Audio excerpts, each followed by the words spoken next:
जय हो भोजपुरिया समाज, कैसन बानी रउआ लोग? तो प्रेम से बोलो जय माता दी। कैसन बानी रउआ लोग? तो आप सभी के बीच में भोजपुरी इंडस्ट्री के गायक और अभिनेता खेसारी लाल यादव लेके आ रहे हैं आप सभी के बीच में बहुत ही प्यारा और मधुर देवी गीत, जिस गाने का बोल है पगली नवरात भर बिजी है। दोस्तों बहुत ही प्यारा गाना आप सभी के बीच में पगली नवरात भर बिजी है आप सभी के बीच में कल सुबह रिलीज होने जा रहा है। तो दोस्तों जितने भी खेसारी लाल के फैन है, आप सबसे यही निहोरा और विनती है कि पगली नवरात भर बिजी है का फुल वीडियो सॉन्ग आप सभी के बीच में कल सुबह यानी कि 22 सितंबर सुबह 6 बजे करेक्ट 6 बजे रिलीज किया जाएगा। तो दोस्तों जितने भी साई लाल के फैन इस गाने को ज़्यादा से ज़्यादा सुने और प्यार और आशीर्वाद दें। जी हाँ दोस्तों, गाने को एक खास बात कि आप शेयर जरूर करिएगा दोस्तों अपने फ्रेंड के पास।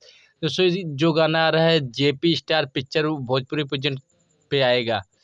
वो लोग से निहोरा बा कि भोजपुरी म्यूजिक चैनल को सब्सक्राइब करी जा, काहे कि किसाई लाल से जुड़ी छोटी छोटी खबर सबसे पहले रउआ लोग के भोजपुरी म्यूजिक चैनल पे ही देखे के मिली। फटाफट सब्सक्राइब करी जा भोजपुरी म्यूजिक चैनल, पाए किसाई लाल जुड़ी हर अपडेट सबसे पहले सब्सक्राइब करी जा। जय हिंद, जय भारत, जय हो।